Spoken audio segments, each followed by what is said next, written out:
All right. Hello, everybody. I hope everyone is doing very well tonight. Yeah, a bit of a different stream this evening to the usual price action technical stuff. We have a guest with us today, a good friend of ours, someone who's been on the channel a few times before, and it's been way too long since we last had him on here. So, yeah, welcome, JJ, again. How's it going? How are you doing? Good, brother. How are you? I I'm in your hometown now. Yes, I know. Yeah, I'm very good as well. So how's London life treating you? Oh, I wish I moved here sooner. I love this place. It's great. Um, Great people. It's a wonderful city. Um, and the weather's great. I don't know what everyone's complaining about. The weather here is amazing. I mean, You know, it's been quite nice the last few weeks, but yeah, I don't you know know, about you. Have you been? You haven't been for a winter here yet, have you? I came right at the end of February, right? Okay. So, I mean, but when I got on the plane in Canada, it was minus 45 Celsius. Mm. And I got here and it was plus 12. And it was rainy and cloudy, but it felt like the Bahamas when I got off that plane. People thought I was a little, people at Heathrow was like, "Is this guy okay?" Because I'm walking around with my coat off, going, "Hey, this is great," and everyone's kind of like, "Okay, this one's got some mental issues," but But you've come from what, like minus? minus Ri- 45, yeah, the middle of Canada in the middle of winter. yeah. Wonderful people, horrible weather. And so hey guys, how's it going? It's been a long time, you know.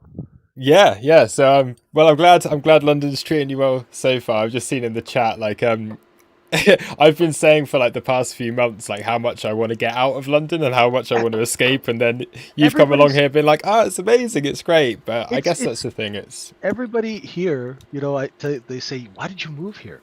I say, yeah, "Have you been to Canada?" They're like, it's like, I mean, Canada's a great place and good opportunity, wonderful people, but my God, the weather and there's just nothing to do there. yeah, So yeah, I've been to music concerts and it's nice because I'm over 50 and we went to a concert in Hampstead Heath last weekend hmm and I wasn't the oldest guy there. There were people older than me, and they yeah, were having a good time. It was great, you yeah. know. That's the nice thing about here. There's plenty. I think that's one thing that the British know what to do, how to do well, or Oh is yeah, put on events, like lots of events and lots of good yeah, things going on here. yeah. But anyway, I think before we get this is again as always with these streams, we've not really planned anything. We've just got JJ on for a bit of a chat. There's a few questions that I wanted to ask. If anyone wants to make any comments, ask any questions for JJ whilst he is here, then feel free to ask. But I guess first of all, because it has been, I mean, it must be at least 6 months since we've last spoken. So Probably. I Yeah. would like to think we've got a few new viewers here. I don't know. It depends how well we've been doing with the streaming, but I'd like to think that this channel's got a few new viewers. So just for anyone who is new here, could you just give a brief like background on yourself Sure. and yeah, why it is that we're so excited to have you here, because I mean Well, it's a pretty cool thing to have, because basically before you start, JJ is an ex market maker. He is the one that is basically, or used to be, the enemy of retail, the one that was trading against us all the time, and now you have joined the, I would say the dark side, but it's probably not quite as dark as yeah. being a market No. maker. But you are now a retail trader with Yeah. us. And actually, I actually, to be actually specific, I what I did was I fed market makers order flow. Right. And so I actually didn't work at a market making firm, but what my job was um, in the U.S., the United States, there's the U.S. and they technically have offshore. So what happens is when people take companies public, they have huge amounts of stock that they need to liquidate. And what my job to do was I was sort of the point of entry of all of that stock into the United States. So say you and two or three of your friends took a company public, they'd take that stock, the founder stock, the insider stock, and they'd put it in some offshore location like Gibraltar or the Cayman Islands or Switzerland was really, when Switzerland wasn't like Swiss cheese and, spilled secrets when they actually had secrecy laws. Yeah. They would put the stock in a Swiss bank account, and that Swiss bank would would be my client, and they would sell the stock through me from Switzerland to Canada into the United States. Right. And there was a specific reason why we could do that, and one of the reasons was we could direct trade. So I could give, in the States it's very regimented, but in my rules were completely non-existent. So I could take a level two screen and I could arrange the market makers in a certain way by giving them orders to give the appearance that a stock was strong or weak. And basically it's manipulating the order book and then capturing all of that volume. So if a stock traded, say, 10 million shares, just out of an example, during a day, my clients would call me at the end of the day and they'd go, okay, okay, kid, what did trade? Tell me 10 million shares. How much did we sell for? Okay, so that means at least you're 30% of the sell side volume, 40%. So great, have a good night. Click. They wouldn't even ask the price, right? Mm. Because if the stock was trading at $2, they paid maybe a nickel for it, or even sometimes sub penny, right? And they would be selling it at massive, massive profits. Right. So that's what I was. I was liquidating huge blocks of cheap stock into retail buying. Okay. So yeah, I didn't have any retail accounts at all. Like, none of my clients, I'd say, you should buy this stock, that stock. They would be like, here's 20 million shares. At the end of the month, make sure that that's gone and it's replaced with cash. Okay, kid, you know what to do. Go to work. Yeah. Right. And that's all it was. We were alchemists. We would turn worthless stock into millions of dollars. And that's where I learned all about market making, because the market makers were the guys and girls who would show me buy orders. So if you put in an order to buy 100,000 shares of a stock that you had gotten a promotional piece on, Yeah. right? If you put that order in, it went to E-Trade. E-Trade would, route that order to a place like Citadel or Knight Securities, and the trader from Knight would call me and go, "Hey JJ, stock's a buck. I can pay the bid for 100,000 shares." And I would go, "Great, I sell you 100,000 shares at 97 cents." And he'd make 3 cents on 100,000 shares for making that 10-second phone call to me, Right. Yeah. right? So I would always get shown first bid, and then I would manipulate the market to look like, I would build the candlestick chart, right? Hmm. So for me, when I look at a candlestick chart, for me it was like a party invitation. Come to the party, and we'll Yeah. that's what we look at candlestick charts for. And I didn't know how to trade retail at all. Mm. And so I did this for, from 93 all the way up until 2012. And then 2012, I had a massive heart attack, had a quintuple bypass, and I had to figure out how to do something less stressful, other than screaming at people on the phone and getting screamed at. Yeah. So I tried this retail trading thing, and man, it was probably the hardest thing I've ever done. I was going to You say, know, if you're looking for something less stressful, then maybe retail trading is not the first thing you should be looking at. But right? Once you figure it out, it's less stressful, because yeah, you're in a room and you're just kind of chill, and you exactly. don't have a client screwing you over, and you don't have a partner trying to steal your money and all of that sort of thing. So that drama is gone. Yeah. But the stress of figuring it out, and for me, the stress was having discipline, Hmm. because I had none.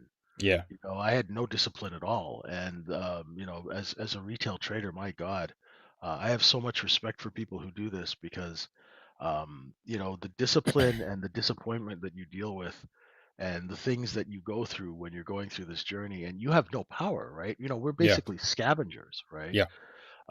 We can't move markets and things like that. So you take my ability away to move a market, and next thing you know, I was like, oh God, I'm just a citizen. I have no power at all. Mm. And that really, it takes your ego, and you gotta suck it up, and learn how to do this. So that was basically my journey. Yeah. Yeah, for sure. And I guess it's so what you were saying, uh just for people like who may not have kind of completely understood, is that I guess the amount of money that's actually within a stock, like the kind of value of that stock in comparison to what's liquid on an exchange, like the value is going to be so much higher, isn't it? So as a market maker yourself, you could quite easily move and manipulate and take the price Yeah. to where you want to be it for a lot Exactly. less money than it's going to cost for the Exactly. firm or the institution or whoever it is that wants to sell that stock Yeah, I the mean, the and profit that they've got from it. because So our it's all about cost basis, right? So yeah. my client has, he's got 150 million shares between three or four clients, and it's subdivided in different offshore bank accounts, so there's not too much concentration, and that cost basis a lot. And in the 90s, the cost basis was sub penny, Hmm. right? So they would get their stock, they'd get 10 million shares for 0.001 cent. And we're selling it into a dollar volume. So if somebody else comes along and sells it, competes with a dollar, I'll go to 90 cents. They'll go to 90 cents, I'll go to 80. I can sell it all the way down to a nickel and Yeah. still be making a profit. So you can outsell everyone because you have economy of scale, like Walmart can sell a TV much cheaper than a mom and pop store, right? Hmm. Because their cost basis is cheaper. And so that's what I did. And when I got into the industry, it was really apparent that I mean the people I traded for, they were just they weren't nice people. Like, I mean, these were people who are worth 100, 200, 300, 400, $600 million. Yeah. Yeah. And they just you know they would make Lex Luthor look like Mother Teresa, right? There were some pretty bad people out there. I mean, a lot of them, and I learned a lot from them, and I'm grateful that they didn't kill me. But it was just in a financial sense. But I had a lot of really good clients.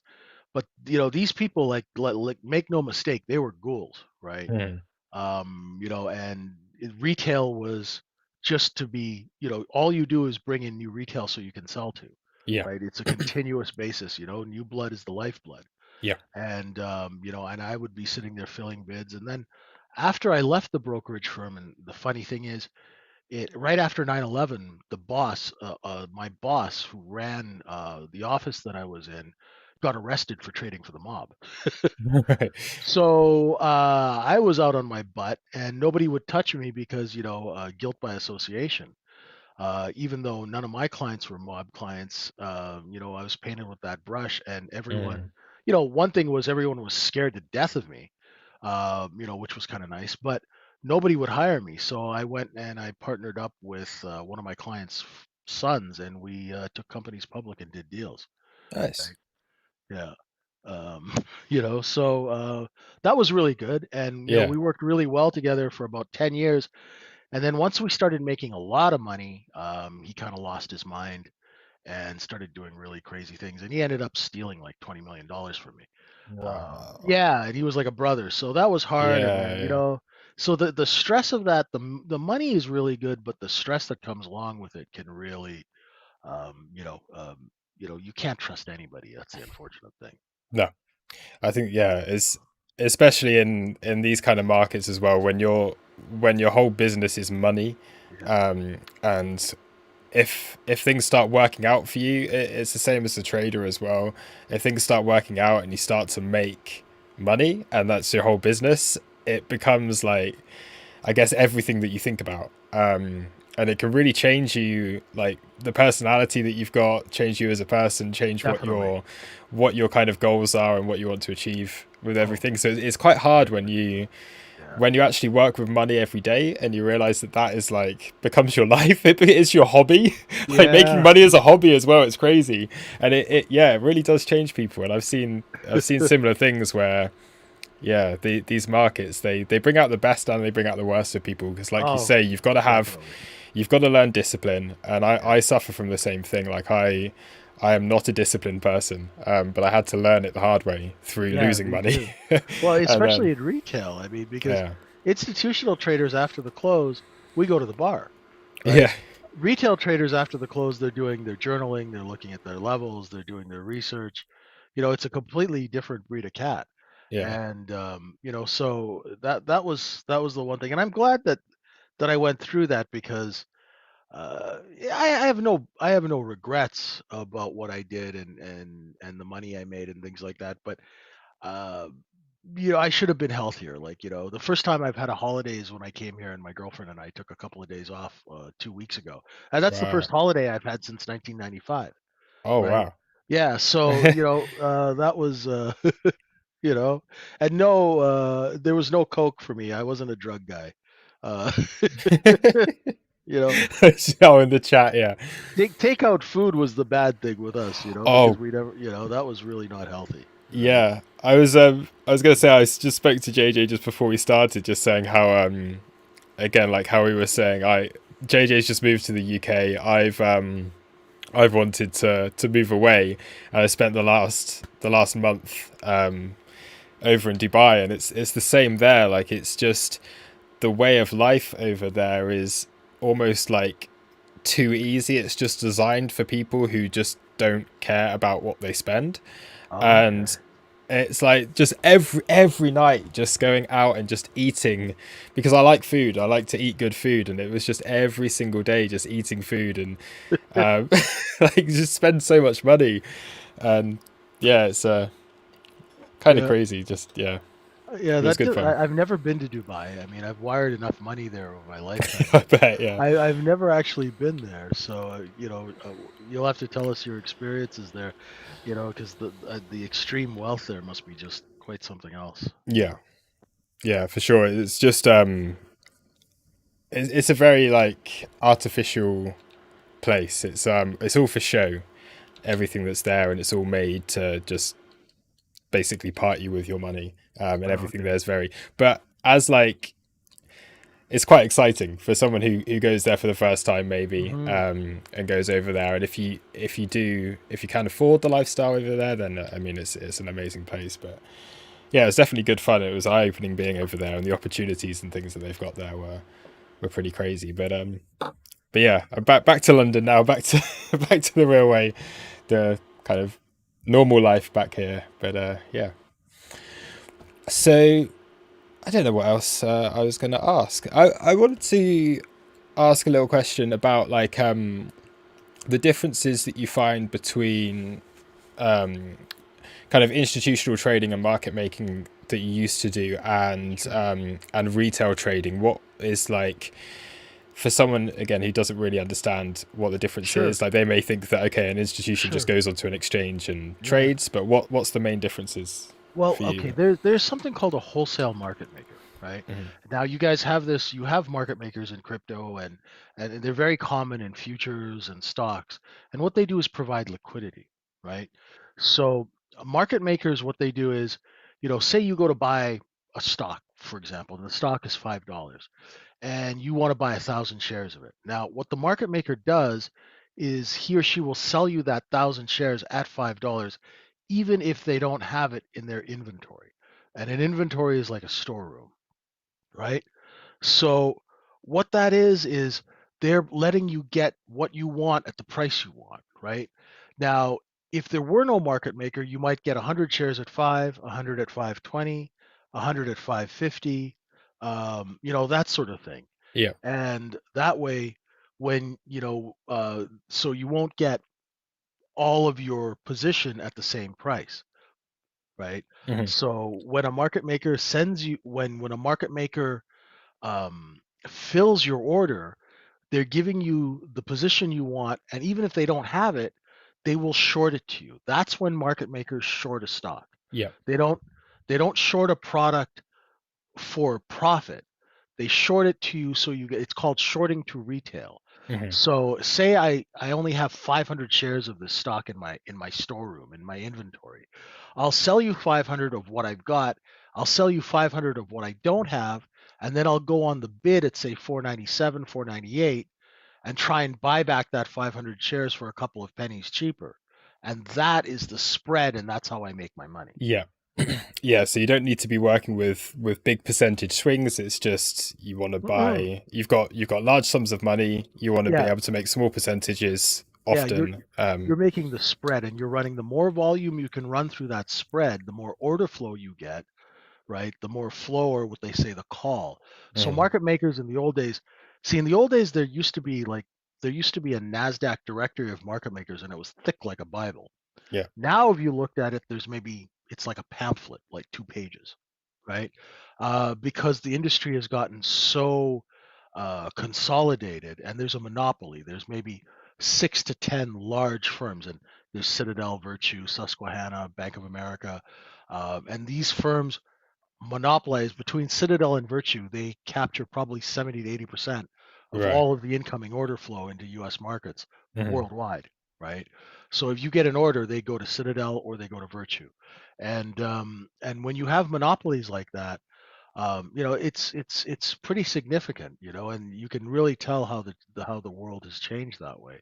So that's what a market maker does, and there are different types of institutional traders. Like, so there'll be like say there's a hedge fund, they'll have an executing trader who will deal with the market makers. So there'll be a portfolio manager or a fund manager, and then the executing trader will work the orders with the market makers for that fund manager. So the fund manager would say, "I want X stock at Yeah, such and such a price," and then yeah. the market maker's job would be to The trader, his executing trader would to then work with the market maker. to work with the market maker Yeah. so that the market maker can then move the market Or, into the price that well, they need it to be, or the executing trader kind of what the executing trader does is work with the market maker to get that price. So say, yeah. say there's a stock that we want to buy and we need to buy 5 million shares of this thing and it's at $10. But say it's thinly traded, Hmm. right? Say it doesn't trade. So if I drop, a 5 million share order, it's going to move that thing from 10 to 15 to 20, Yeah. right? Just on my buying. Yeah. So now how do you pick up that position? So the first thing I would do, right, is I would put it like say it's $10, right? I would offer 1 million shares, which means I'd go to the ask and put 1 million shares on the ask and show it. Yeah. Then I would hit every bid from 9.99 down to $9. I would just hammer it, Hmm. and that would induce some selling, right? Everybody Yes. would think, "Oh my God, there's a big seller. It's time to get out of it." You've got a massive sell wall there. The Right? price isn't going to get above, and yeah, Right? so it just keeps things below. Yeah. Yeah. And so then I'd sit down and I'd collect it. And then what you do is you just buy two for every one you sell. Hmm. Right. So that's how I would work. And then I would move the market makers around. You don't really want to give the market makers too much info, and you can't because their phone lines are recorded. Right. Yeah. So you have an agenda and you move those market makers around like chess pieces to accomplish whatever objective you want to do. Hmm. Yeah. Yeah. Yeah. It's yeah, it's an interesting thing because it's so different, of course, to trading as a retail trader, where you're, I guess for us, it's like we're looking at, because we pay attention, and I'm sure you do as well, to what is the order flow, what's in the books, and that plays quite a big part to your own decision as a trader. Again, like if you are, Well, for me, I never look at the order book, mhm, right? Because the order book, like for me, that order book is smoke and mirrors, right? yeah, That's for me to paint a picture to make people believe something. So yes, I'll never look at the order book. That's why I look at the TPO and the candles, because those are actual transactions, yes, right? Those are actual completed transactions. They can't be falsified. hmm, So that tells me way more information than an order book, yeah, right? Because I can look at a TPO chart and a candle chart and I can see where the stops are. I can anticipate, okay, say the market comes from 5 down to 4, right? And there's a low at 4 from the previous day. I'll know that there's going to be buying at that low because that's where the short sellers are going to be waiting to buy because they know that's where the stops are, right? So when I trade a market, like say in Bitcoin, right, which I don't actually, full disclosure, I don't trade Bitcoin because you guys mm. are crazy, right? But I have levels on this thing because I just trade the ES because I'm old, and I don't need a heart attack. But in Bitcoin, for example, where the heck is this thing now? 20,062, That's right? it, yeah, So it's already run the lower stops, right? On my, I'm using the chart you gave me, right? yes, yeah, And my lower stop in Bitcoin would be the daily low. That's the lowest stop. Now, if we actually pick up some buying, I'll look at the upper stops, and the upper stops are around 20,237, 20,286.87, and then 20,335. hmm, The highs of M, N, and O period, those are the upper stops. And they yes, will tell me if they have, like, say I buy something, say at long at 20,120, and the market can't take out that upper stop, then I know to get out of the trade get because the back market, short, yeah, yeah. right. And if I'm shorting and the market can't run the lower stops, then there's no supply. Hmm. Yeah, yeah. That's a similar thing to again how we would trade, because you're constantly looking for where's the liquidity, where's the volume in the chart, what has been traded in the past. And again, the nice thing about a TPO, or again candlesticks, footprint charts, they're telling you Yeah, exactly what has been traded, and where you are exactly. in the market at that Exactly. moment. So yeah, Hmm. cool. I'm just gonna Yeah. go back over to the chat, see what people are saying in Yeah. there. Let's see. What do we have here? So we've got someone, Roynek has said, JJ, interested to know if your balance areas on BTC have changed, or have Um, those original levels stayed in place? I don't the know. I the guess this is original. from. Yeah. No, the original levels are in place. I just expanded them. Mm, Like when we broke my May balance, which was 28,000. Where the heck? 28,600 was, or no, 28,760 was my May balance low. So when we broke that, I took that balance zone from 28,760 to 30,126, and I doubled it to get, yeah. a target, and then I doubled it again and doubled it again, and that's why I have all these crazy levels now, because you guys got a little nuts on this thing and sold it all the way down to It 17,000. it You has know, been, yeah, it's been pretty wild. The moves down that we've had recently. It's just since the day we hit that new all-time high, like $69,000, it has just been non-stop, just well, carnage well, across the the thing is, market. Which, I told everybody that the market would change this year, right? oh I yeah, was yeah. I was preparing people in my room in October and November for, just the equity markets changing, because the entire year of 2021 was basically a markup. The market was Hmm. taken higher and higher and higher, and it was built off short positions, Yeah, right? absolutely.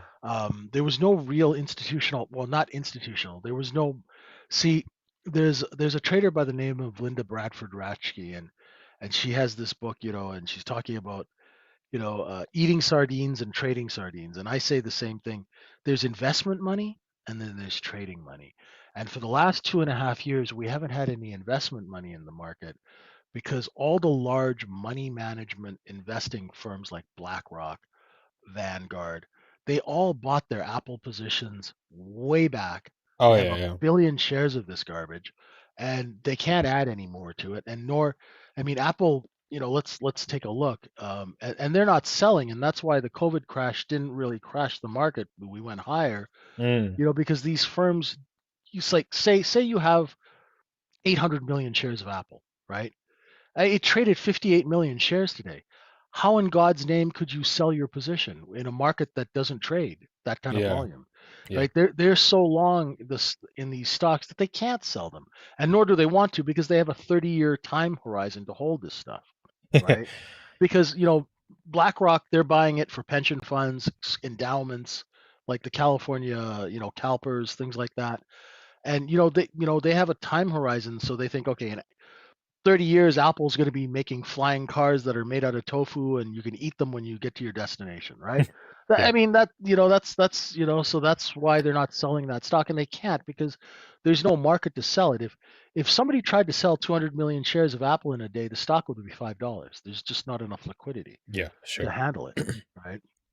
Um, how do you start deciding where the balance zone is to double? That's pretty easy, actually. You look at an area where you see what you guys would call consolidation, Mm. and then you look at a high and a low, and then you look where you break above that high and come back right to that low, and boom, you've got a balance zone. Then you take that and you double it to the upside, double it to the downside, and then just cut it in half and cut it in half again. And that's how you get these levels. It's I'm gonna. one of, I have a video somewhere on how I do it. It's in our trading Discord room, but I'll see if I can get it out to you guys. It's Yeah, I it's the mean, if. simplest thing in the world, and yet it's insanely accurate. Mhm. Like today in the ES, right? I told people hours and hours ago that the target today was 3805, and we went to 3805 and a half. And those levels are levels I came up with in April of 2020. Yeah, So over 2 years later, they're still working, and they're only two ticks off. right? And it's not that I'm particularly intelligent. I'm not. It's just this market profile stuff is insanely accurate. Mm. Um, and it's really simple, you know. So I've just set up a screen share of you. I can let you show your screen in a minute if you want. Oh, But sure. from your description, I'm just going to try it here because I've never Here, let me see. used basically the, I guess what you're saying. So for you, a balancing, what you're looking for is a consolidation. So some kind of range that's been put in, like sideways Yeah, consolidation. like right here. See, I would say, are we looking at? You've got a Well, little one. you You could take use out the that. high, you come back Yeah, down to the low, and you could double this. yeah. You could take that. You could use that, or you could use this little tight range to the left, right? Right there, right there. That's This, yeah. that's balance right there, Hmm. right? Yeah, this And is a or little bit yeah, choppy. yeah. You could use something like that, or even there. There you Here, go. There here's a you go. nice That's one. beautiful, right? So you look at the high and the low, Ooh, would you right? go all the way down? No, go down, go up a little bit. I would go There you go. here. Yeah, There right we around go. there. And then you can And copy. yeah, Whoops. and then when it, Oh, it's not letting me do yeah, it. There we go. right. And then you just double it, and then you can get roughly, and you play with that a little bit. After a while, Mm, right? Um, After a while, your eye will automatically start going to these levels, like yeah. to these zones, right? It's insane how, and honestly, when I first came up with this, because here's how I figured it out. Jim Dalton, who's the grandfather of market profile, Hmm. right? He said this once. He goes, you find a balance zone and you double it. Yeah. He said it once and he's never repeated it again. Now, because I was an institutional guy, and when I started trading, these candle charts were giving me a headache. They had dojis and emojis and upside down hanging babies and all. I couldn't figure it out, right? So I was like, okay, there's got to be a better way to do this. So he said that, and it was the simplest thing that any retail trading person had said. And I grabbed onto it like a life preserver, right? And he said it once and never repeated it. And I hung on to that. And I've been doing that for crypto, for the S&P, for Apple, Microsoft, Tesla, right? It's you know, it's almost like the initial balance, yeah, but Yeah. it's just for a longer time frame, right? Yes. Yeah. Yeah, because the initial balance is a really nice one, and that's the strategy that we use quite often. Yeah, and the weird thing is Dalton now says don't use initial balance. I can't remember why he said not to use it, Mhm. but that's him. That's, I mean, he's 87 years old, but Yeah, I have so much things respect for change. him. Yeah, things Yeah, change. They evolve, don't they? yeah, So it's something that worked last year might not continue to work yeah. beyond that, but you can But look this at. this has been working for. I have levels that I figured out in when the S&P was at 2100. Mm, That worked all the way to 4800. It was just freaky, yeah. right?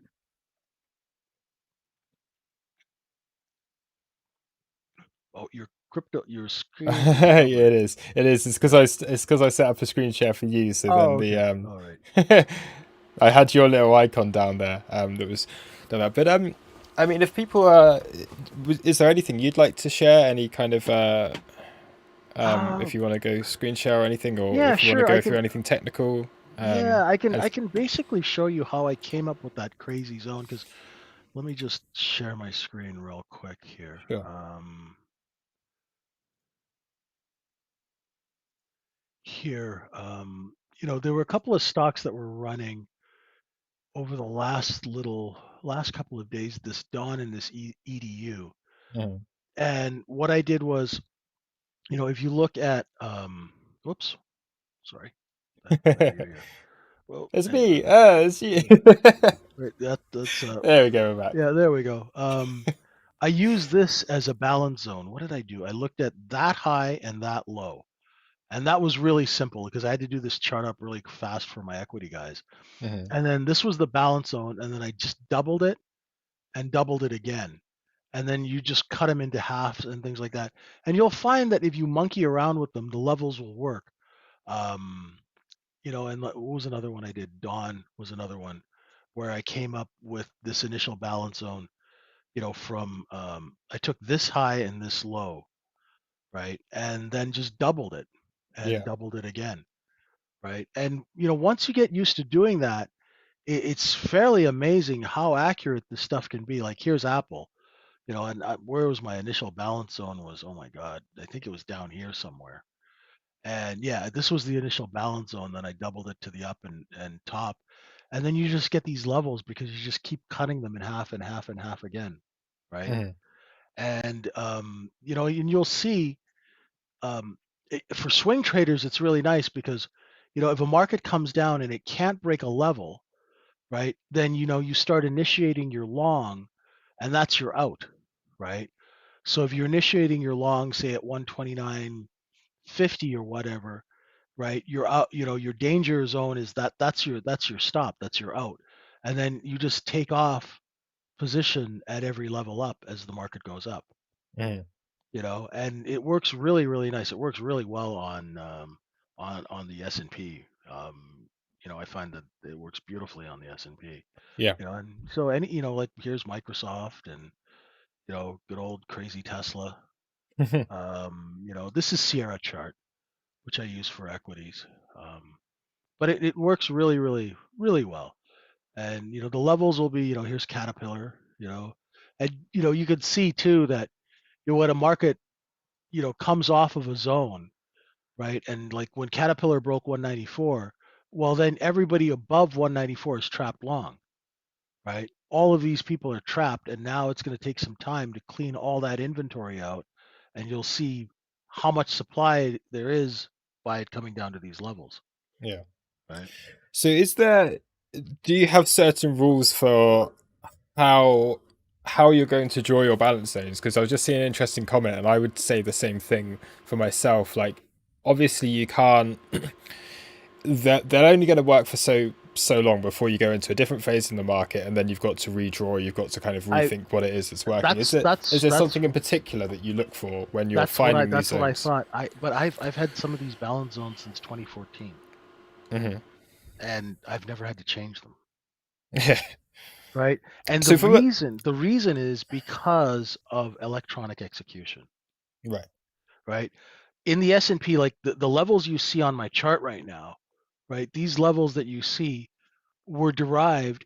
I'll show you my original balance zone was down here. It was where the heck was it here? 2749 to 2810, right? And you'll see that the levels 2 years later still work pretty much to the tick, right? You don't have to change them because the way these people execute is all electronic. And it's different if we had pits and we had human beings doing the trading because Mm, they're emotional and markets, then it'll overrun those levels and things like that. But now, if it ain't broke, don't fix it, yeah. right? As long as they're working, and I have never had it in the time that I've been doing this, and now I've only been doing this for 10 years, but I've never had it where I've had to change it, Hmm. right? I keep So expecting them to. And even when the contract rolls over in the futures market, yeah. right? Because the forward contract will be off, but after a day or two, it'll settle into the levels, right? And it's just freaky, you know. It they've still been working, you Yeah, know.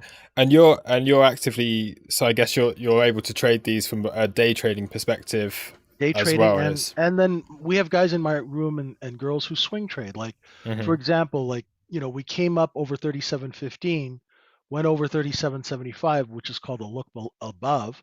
We failed to accept over it, right? As soon as we came back in, you could have gone short and your target would have been 37.15. Right. Then we looked So below 37.15, came back up, and then this is the Globex or overnight session. In the AM session, we failed to trade 37.15, so the target is 37.75, and actually we overran it by quite a bit and got up to the middle of the next zone. mhm.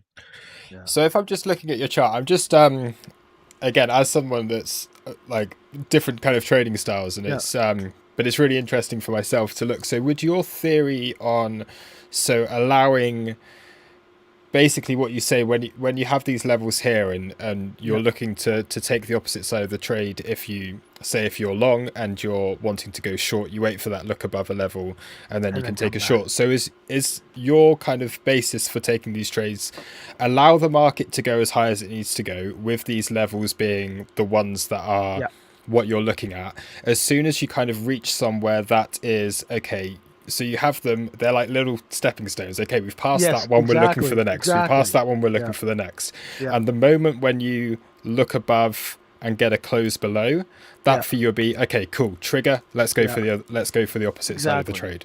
Okay. And for example, for a long, like say you had a larger account and you were trading this, when it comes back up over 37.15, say you get long 37.22, Yeah. right?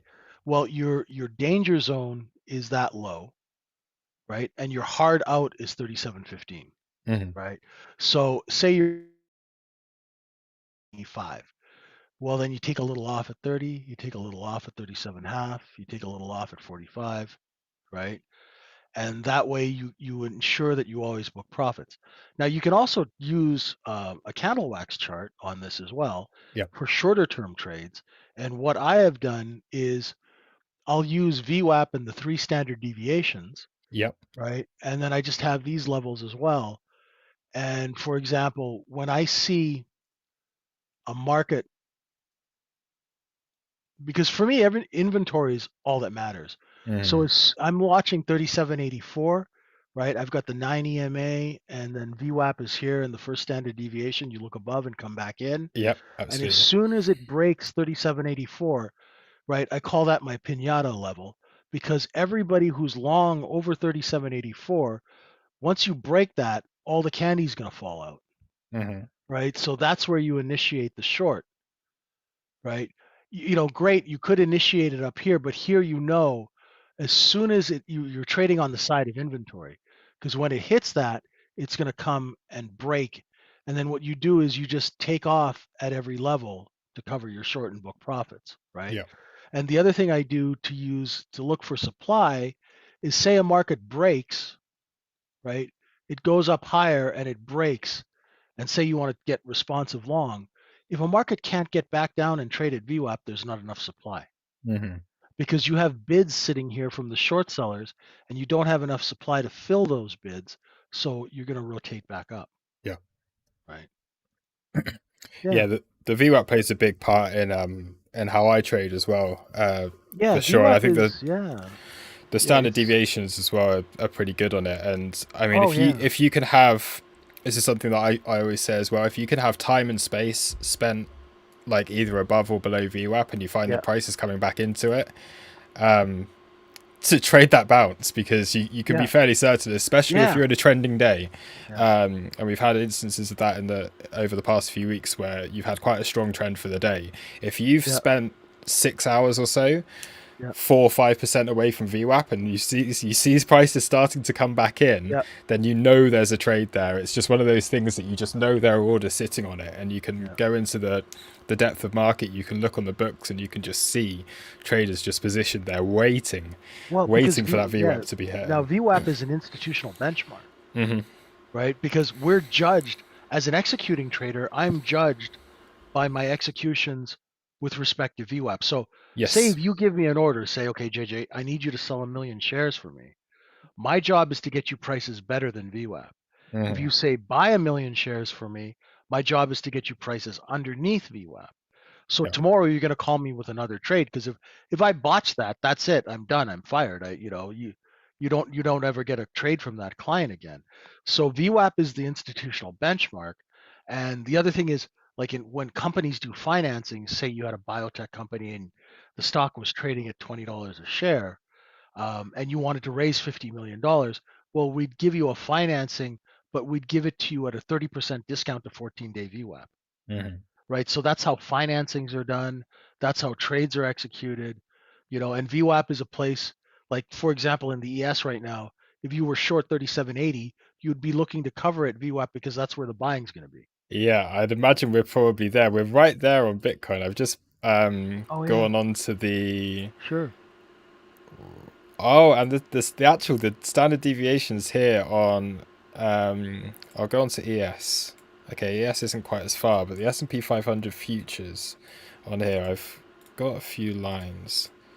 So you're Okay. going to be Yeah. slightly delayed on what you're Yeah. No seeing problem. here, but I was just showing an example. I've seen a comment from Farhan on here as well, saying that yeah, every time he tells me about VWAP, like the standard deviations, I always used to be like, you know what, I just like the normal VWAP. But I have been converted recently. I have been trading them quite a lot myself, and you can see here Yeah. on the S&P 500. Yeah. The other Um, thing I'm going to talk to you guys about is cost basis, mhm. right?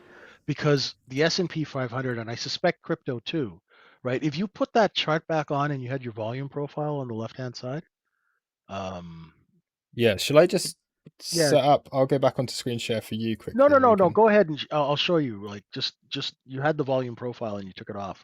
Okay, it'll be about 20-second delay that Yeah, you're yeah. seeing. Don't worry, don't worry. No rush, no rush, right? All right, so I'm gonna go.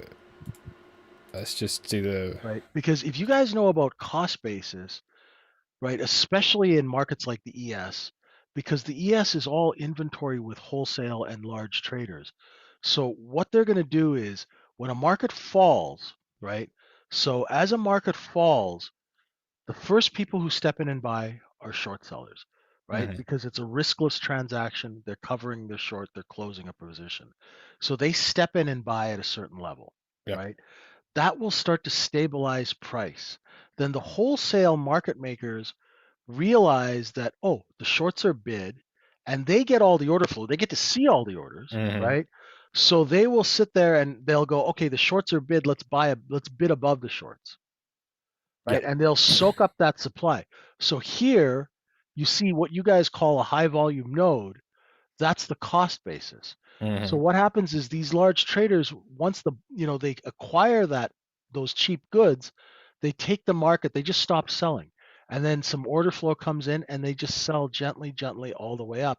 And then they distribute, like up here at the top, that's distribution, Yeah. right? And then as soon as people get trapped long and that's inside supply, right? They'll start to sell the market down. So when they sell, the large traders go, oh, we got a seller. Let's help them. So they'll take out all the bids underneath and sell down all the way to their cost basis, to one of their cost basis, and that'll flush out those sellers. Now, those other sellers, the big traders that are long way deeper, lower, when they're selling at a profit. Mhm. But the people who are trapped long are selling at a loss.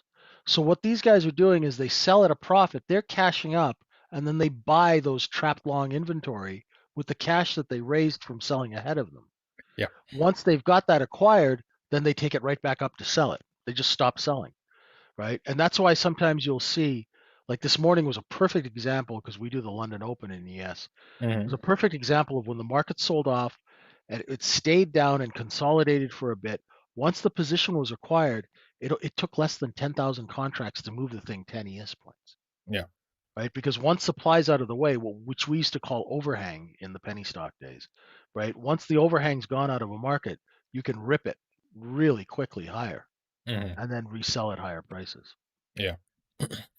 Yeah. This is something that we look for as well a lot when we're trading. Is it's that same idea that as you're coming into a level, the first thing that you're always going to see that initial reaction, and this is what we look for again. If you're Yeah. looking above or looking below a balance zone or Yeah. something like that, you're looking for first of all for the people who, let's say you're coming down and you're just looking below. So we call that a swing Yeah. failure pattern. You're looking at your level, you kind of swing below. It fails to get continuation below that level. You see the sell volume shut off. The sellers are no longer interested. They've hit what they want to. They are taking profit on their short positions or covering or closing out their short positions. You see a drop off in open interest at that point. So the market, suddenly you've got a lot less participants in there. And then you look for that change of behavior.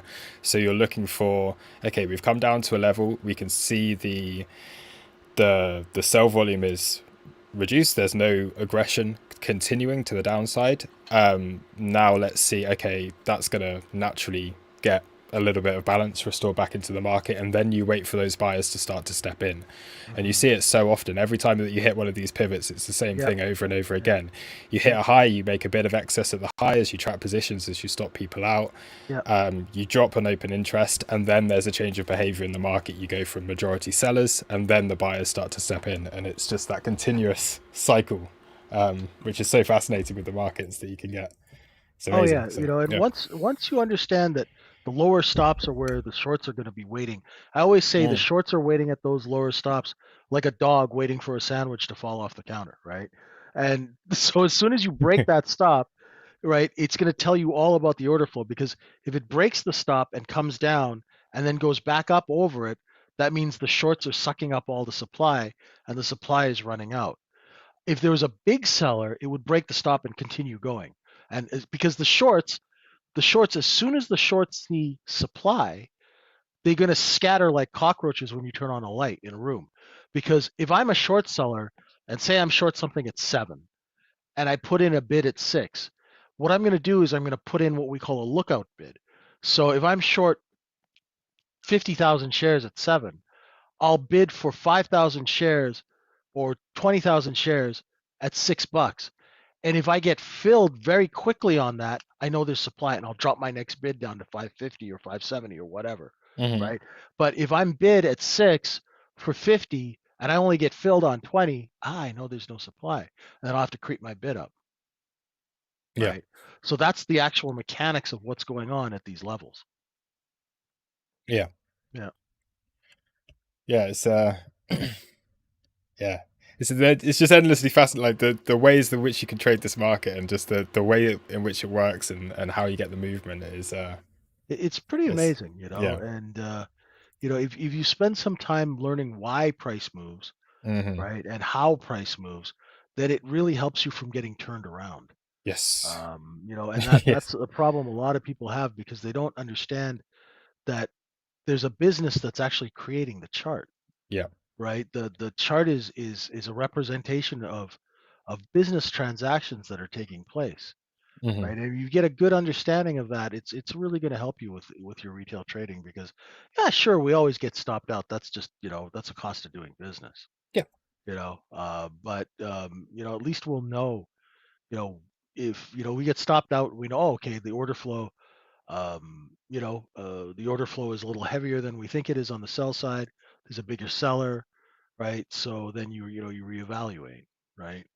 But yeah, I'm very much into tactical trading because Hmm. my whole job was to, I had different jobs. One was to orchestrate short squeezes. The other one was to, like sometimes people would call me and go, hey, we've got a deal.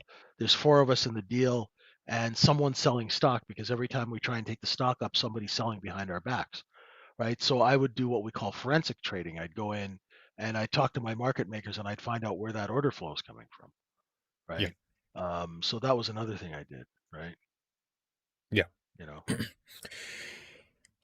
Yeah. I was gonna wait. What was I gonna say? I had something I was just about to say, and then I read some comments, and I forgot what it was I was going to say as well. but um, but yeah. Oh, that's it. It was I think it's it's almost like, yeah, technical analysis, and the levels that you find as a trader are, that's almost the easy part of being a trader. Like you say, it's the what you were saying a minute ago. I can't remember what it was you Yeah, were saying. well, I had a point that I was going to make. yeah, it's that's all a function of screen time. Yeah. So now that you know what's going on, you start looking for signs of it. And then what I always say is everyone has like a database of price action in their head, right? And the more you look at these situations and the more you see things happen, then you kind of get like, you develop like a database. Oh, I've seen that before. Wait a minute, right? And then the whole other thing is learning how to execute around that, right? And Mhm. for me, execution is a lifelong process because markets change, every day. Like especially the ES one day is a selling day, the next day is a buying day. Yeah. Sometimes it's choppy and sometimes it's not. So you have to you always have to, understand what's going on and adapt yourselves around to it, right? Because Yeah. We had a few weeks, didn't we, last month? Basically the whole of May. I found was just like you say, one day was a selling day, what the next was a buying day, and it was like almost the entire month during May, Oh and yeah. it wasn't so much. I mean, it was on SPX as well, but it was just like all you had to do was just wait for the New York Open, take the opposite side position that you were in the day before, and it was just bouncing back and forth. It was Oh yeah. crazy, and you just go through those parts in the market where it's just Well, it's we were almost looking, we were trying to find the bid, yeah. right? When markets, especially when markets are taken up in these New York, I mean, in the S&P, the ranges are so big because, market makers have to allocate the capital they have over these huge, massive ranges. And because we are not really in liquid markets right now, Mhm. so large sell orders, buy orders will move this thing drastically, right? Yeah. Um, and it's very, very, it hasn't been difficult. It hasn't been easy, I should say, for retail people to make a buck. May was a very hard month for a lot of people. And so what I always suggest to do is, just size down and, measure three times, cut once, before especially if you don't know what's going on, don't put capital at risk, Yeah. right? It's just, because I mean, that's the way I was taught. Hmm. I was taught this business by guys who are worth $600 million, but they charged you for staples. Uh, and they made you pay for staples and paper clips and photocopying. Yeah. Even the coffee wasn't free, Wow. So yeah, they were savages, right? Mm. So our first rule was don't lose money. What's the second rule? Don't lose money. Third Yeah. rule is look to the first two rules, right? Yeah. So yeah, that's why sometimes it's a little overcautious, but it pays in the end. I mean, if you can stay in this game long enough, eventually you're going to make money. Yeah. And everyone, when they go into trading, you're going to make losses, and that's the thing that really Oh yeah. is so important that you've just got to, yeah. Rules number one, two, and three are risk management. Like Yeah. you got to keep your powder dry, so that when you do see an opportunity, Yeah. and you find that the market is working a little bit more how you want it to be, Yeah. then you've got money in which to execute. But if And you're especially, yeah, and especially, sorry, I'm interrupting. mm, Especially when you start out, you don't know what you're doing, yeah, right? So make peace with that. And the whole objective of trading when you start is to actually not blow up your account. So you have to learn how to trade while protecting your capital. So when you actually do know what you're doing, you can put your money to work, right? But there's no use putting your money to work if you've got no money, yeah, right? So your whole thing is, the learning process is hard, right? And it'll take some time. And the thing is, don't beat yourself up. Don't beat yourself up because trading it's a skill that's developed over time. mhm, And it's I always, some people were saying this today, yesterday in the room, oh, it's not fair. And it's like, listen, you come into our house and try to take money, it's not going to go well, right? yeah, It's like, go to a village and compete with somebody who's selling goats. You'll find out how quickly how unfair things are when you get, hit across the head. yeah, It's like you come into somebody's business and you're trying to take money out of it. You better know what you're doing, yeah. and And that's essentially what all of yeah. us are doing, isn't it? Well, It's we're scavengers, right? yeah, I mean, we're complete scavengers. We go into a system where there's a market and we're trying to take money out of it, and we're basically getting in the way, yeah, right? I mean, people are transacting business and we're picking them off, right? mm, And so you got to get in. My motto is get in, get out, get paid, yeah, and build your account.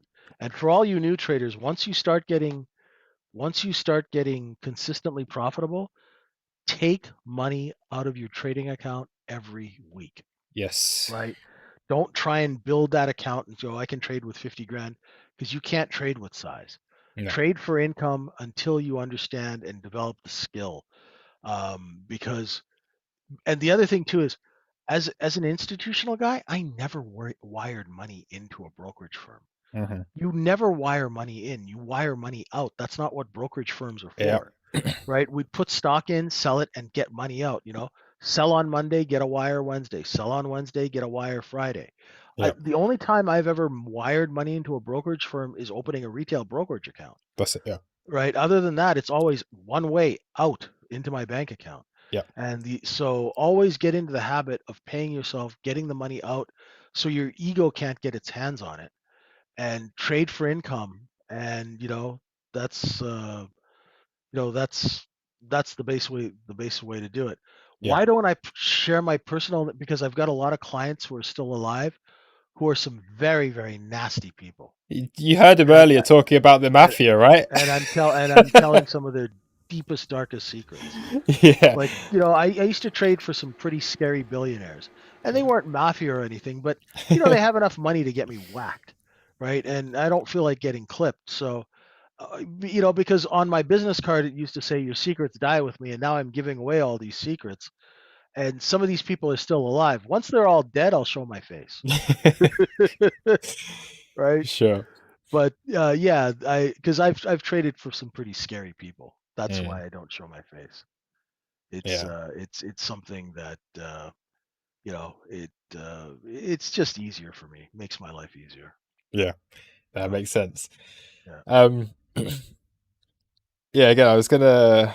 What were we talking about just before on the? Oh, I need to go back. Uh, you were saying something about. Wait, where were we just before that? That comment that we saw in the chat. Talk about. Okay, yeah. Oh, About paying yourself. yes, yes. Yeah. Because I think I would definitely like massively agree with that because what you're saying about there seems to be with trading there's a feeling that you've got to grow unless you can grow a massive account and you can Yeah. go from $1,000 to $10 million account, then you're not a successful trader. And I think Rubbish, right? You it's a know. very dangerous mindset to get into. And for myself, the time that I became profitable was by literally by doing that, by taking money out Yeah. of my exchange and not allowing the size of my account to affect my own decision making and my own Exactly. emotions, because Yeah. trading is so emotional. As soon as you grow an account, if you have 10x an account, and it Yeah. happens a lot within crypto, because Oh yeah. people, if you can get in at the right time, Yeah. the volatility that's here, one or two lucky trades, and Yeah. suddenly you've got more money than you could even think. Yeah.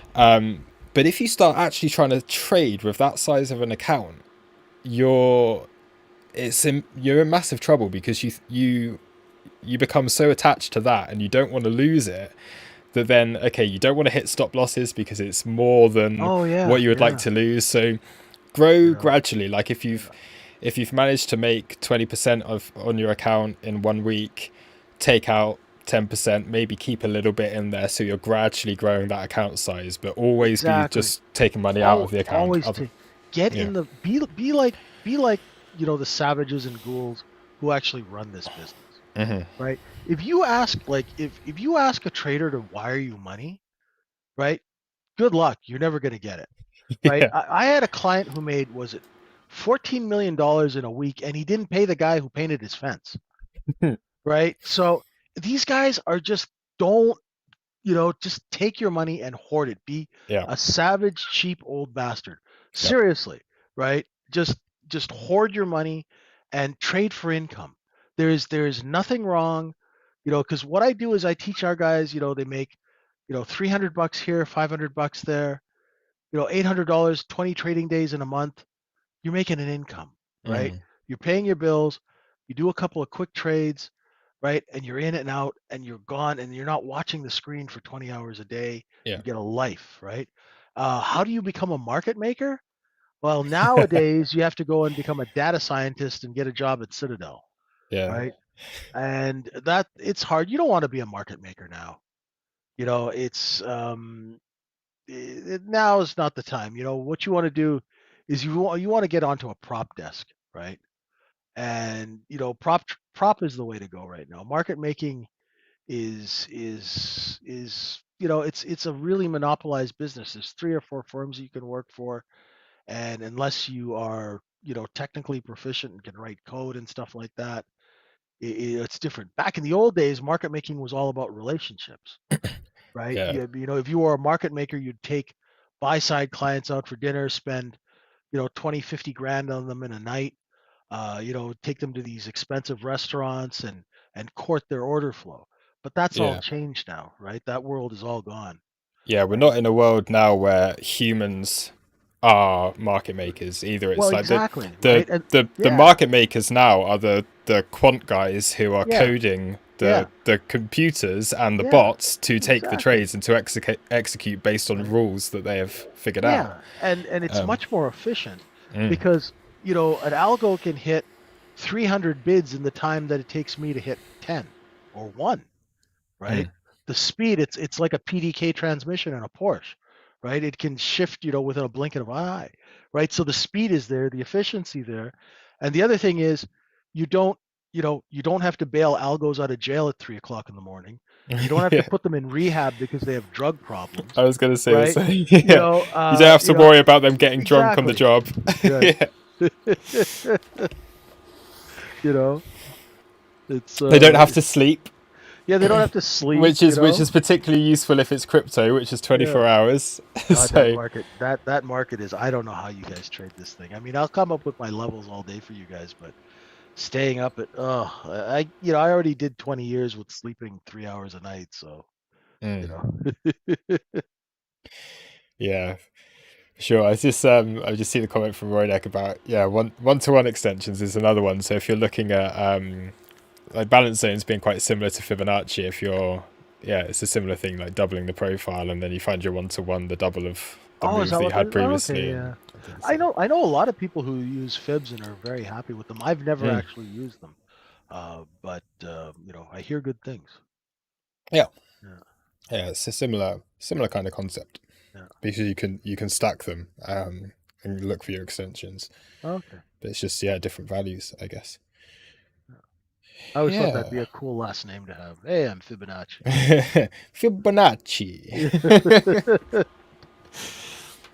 All right. Is there any other? I mean, we'll probably wrap things up Yeah, fairly it's getting late here. soon. We should. What do we? Oh, there was a question earlier before we started that someone said. So now that you're in the UK, if people want to trade, because you trade ES Mini, don't you? Yes, and Um, the micro. Yeah. yeah. So, do you? What is it that you use to trade for that? Is there a specific broker or Oh yeah. platform that you recommend for I trading? love Sierra Chart for Hmm. TPO charts, and I trade with Amp Futures, Iron Beam, and Cunningham Commodities. They're all U.S. based brokerage firms. I really caution people against trading with those CFDs and spread betting. Yeah. Because those are bucket shop markets, and as soon as you try and size up, they get you, right? And futures trading, day trade margin is really nice in the States. You can trade the micro for $50 a contract. Hmm. It's 78 cents round trip, commission. And it's a good way to learn because when you're trading the micro, it's the same order flow pretty much as the mini. You learn how to trade on that. If you have a bad day, you lose $50, maybe $100, Yeah. right? The losses are negligible. You can live with it, and then once you become consistent, you switch to the mini, and that's when you start making your daily bread, Hmm. right?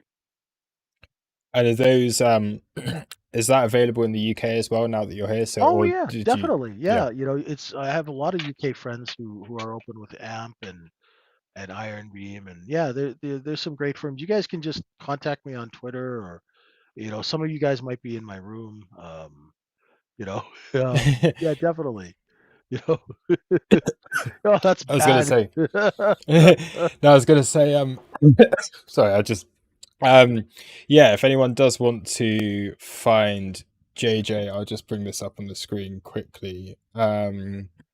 Then JJ is VWAPtrader1 on Twitter. So if you go onto Twitter and you click or search VWAPtrader1, you'll be able to find him on there. And then he also has his trading room, similar to what we do with the crew, where you can learn about the methods that JJ is basically teaching and trading, which is microefutures.com, and that is very bright. You need dark mode on that website, JJ, because that has just blinded me.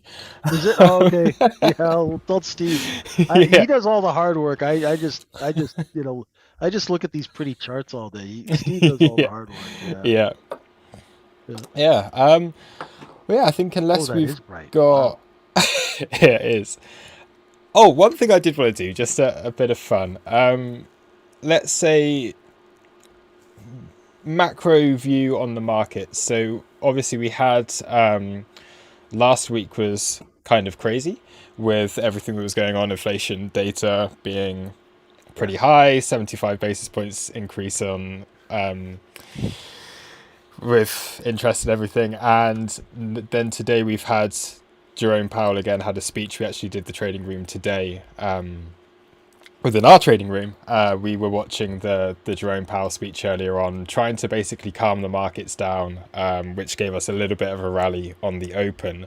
But Okay. do you think we've seen the worst of it, or do you think there is worse to come? And if I Oh, had to ask you, this is the big one. Where do you think? I know you don't trade Bitcoin, but let's say SPX, S&P 500 or ES, and Bitcoin bottom targets. I Have is the honestly, low in, or where are we going to go? Where's the I low going would, to be? I would love to say that the low is in just the market in general, but the way it's trading, it's just these large traders moving inventory back and forth. Yeah. So I can't, I don't have the audacity to call a low. I don't trust. Like today, all the buying for yesterday and today, all the buying has been short covering. The only reason we went up Mm, today is because overnight inventory was so short, and these knuckleheads who shorted it last night instead of covering under 37.15 initiated new short positions, which drove us all the way up to 3800. And so these short covering rallies, when they fall apart, this thing comes apart like a cheap suit. So, and Bitcoin, I don't know enough about Bitcoin. yeah. I just look at the levels, and if it holds this level, great, it'll rotate up to the next one. But I don't think I can call a low. Mm, It's until until we start holding settlement in the ES for more than a week. That'll give us some price stability. But yeah. I don't see any signs of investment money in the market yet buying large positions. Yeah. First of all, uh, these large companies are not trading enough volume to show that somebody's taking down size. Mm, And I don't think we're out of the woods yet. But that's just me. I'm very paranoid because I used to trade for like psychopaths. So I always have this paranoia about me, and it's kept me alive. Um, I just would never turn my back on this market. Use stops and make sure you don't go boasting about lows. I hope that we get some stability, and I hope that we get some investment money in this thing yeah. soon. But I think it's too soon for me to call it. yeah. I share the same sentiment. I think I guess on the market as a whole, you've got to think. Um, y- yeah, like we spent the whole of 2021 or 2020, there was the Yeah. crash, and that was too quick for anyone to get out. But the reason then that we had 18 months of massive markup in price Yeah, there was was just no was to there was no overhang, right? yeah, As soon as we took the previous all-time high, we were making new highs every week. yeah. Yeah. And what would be the reason for that? Like we've Oh, big. known since COVID, and we've known that the world's in a pretty bad way. The money printer, the inflation is Yeah. these things are going to happen. Yeah. So anyone who's got a lot of money, got a lot of skin in the game, who had not had an opportunity to sell in 2020, has Yeah. likely got out of the market during 2021 at some Yeah. point in time during that But massive markup yeah. we had. Yeah. So you've almost got to ask yourself, yeah, when are they going to start to scale back in? Right. When That is this big that's money going to come back in? And and is there? the really big money hasn't gone out or come back in. Yeah, It's still sitting there. I mean, yeah, BlackRock's got $10 trillion under management. hmm right? That and so I mean the thing about them too is when you have $10 trillion, $6 trillion, you don't have to use margin to buy stock. So it's paid for in cash, so they're not subject to margin calls.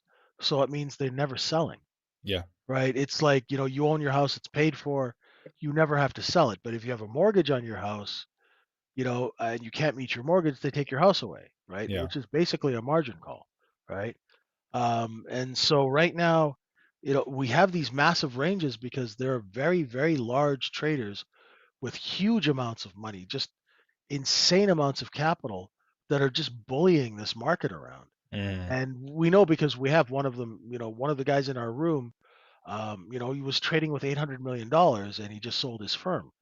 And it's one of those things where he was trading 10, 15, 20,000 e-mini contracts, Mm. right? And he could move the market. He and two or three of his buddies, would be like 15, 20% of the volume at night, in these markets, and they were just having a wonderful old time, Yeah. you know so we have a lot of that still, and until I don't think, like, a lot of these funds, the way they work is, okay, when Apple hits 100, load the boat. Mm. And we're still a far away about from that. So you don't see that yet. And I don't think we're out of the woods. I think we're going to have volatility in big ranges for a while. Yeah. And crypto, and ever since crypto came off, as soon as it came off, the old, oh, it's a scam, and all these old, Warren Buffett saying it's a dizzy, like, it's like, okay, you're 95 years old, like, just chill out, all right, have your hamburger and smile, and just cut Yeah. it out. It's like, let us just be.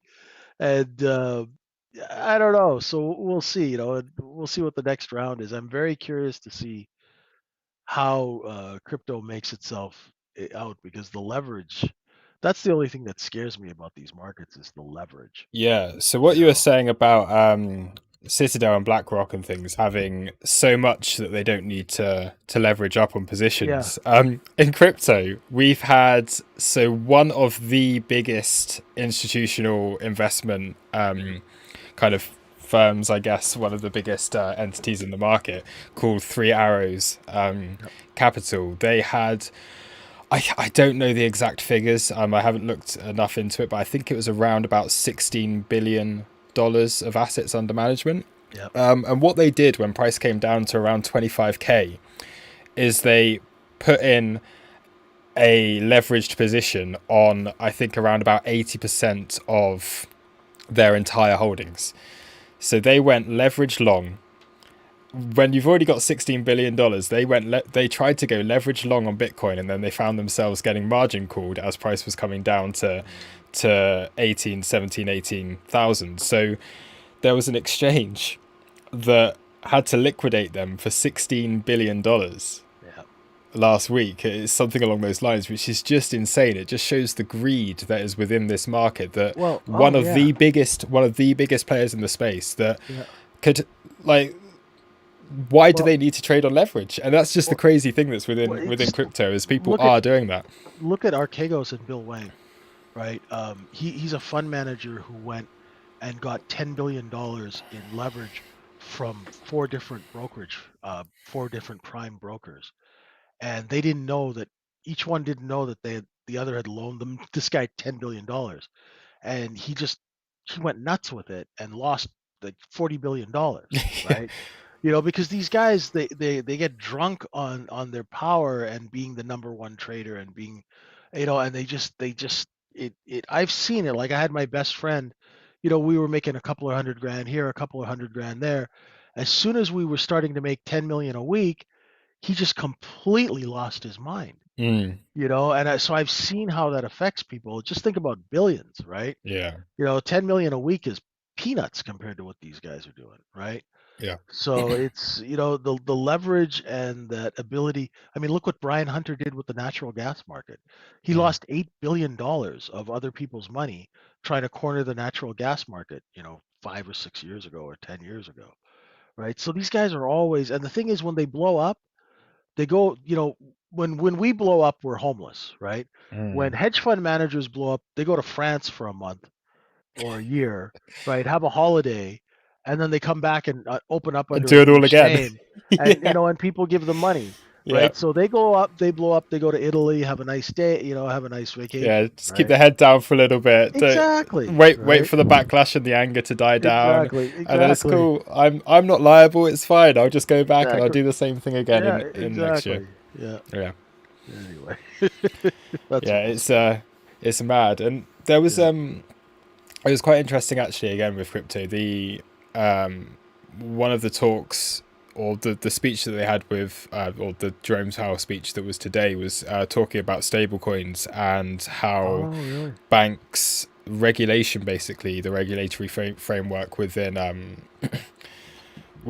stable coins and how banks can use them. So it's quite interesting. I think there's certainly still institutional demand within crypto, Oh, yeah. and I think even The today, market's not hearing dead. Yeah. yeah, even hearing today the Fed talking about that, being like, well, Yeah. banks are actively looking for ways in which to use these things and for ways in which Oh, to use this yeah. technology, and Yeah.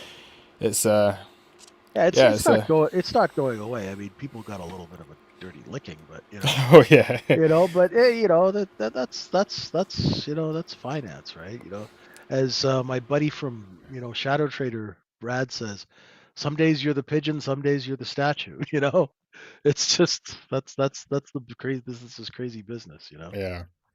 Yeah. Yeah, we had another incident that I've just seen in the chat. Yeah, Luna. So they were a top 10 cryptocurrency. This is an altcoin. So Oh, you've heard of like Ethereum oh yeah, as well. yeah, yeah. So this was something similar. They have they had an altcoin and they had this stable coin, and basically you could invest into the altcoin itself and receive 20% APY on your investment.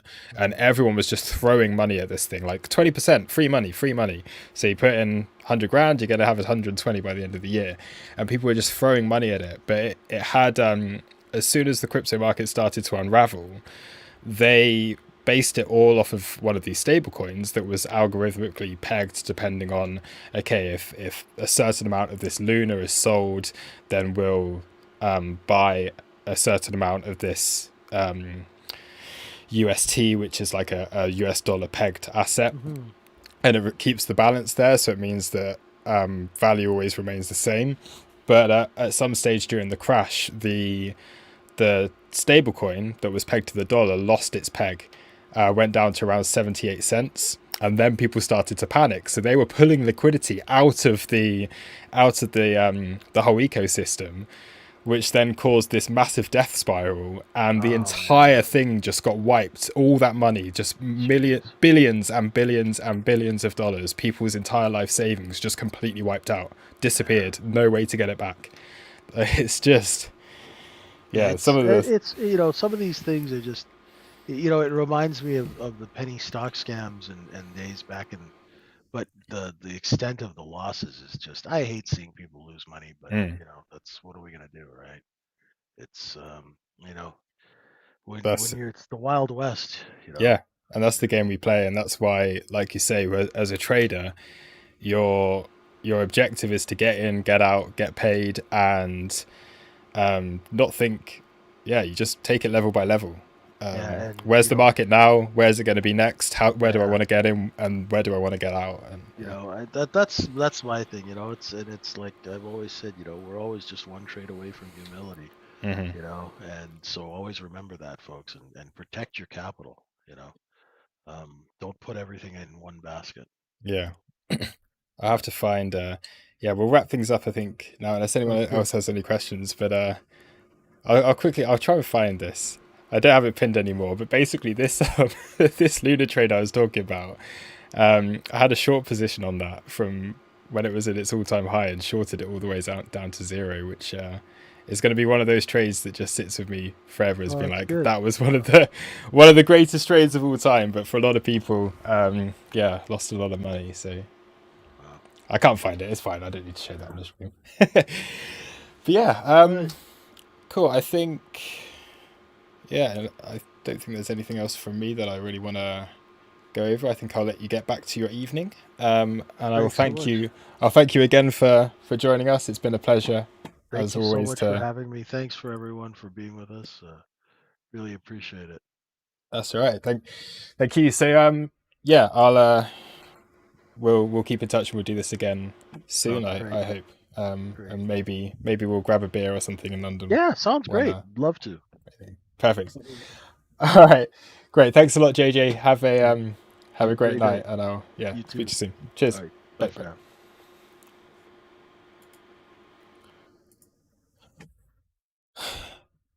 All right. Cool. I should have just ended the stream when together, shouldn't I? I always do this. I never quite know how to end things. But yeah, thank you everybody. I hope you all enjoyed that. I'm gonna disappear now as well, and yeah, I'll catch you all in the morning. So live stream again tomorrow morning. Is the market doing anything interesting right now? I don't really think so. We came back down, didn't we, briefly? But yeah, I'm not trading anymore today, so I am done. Yeah, loads from earlier on. Cool. All right. Thank you guys. Have a great evening. I'll see you in the morning. Cheers. Bye.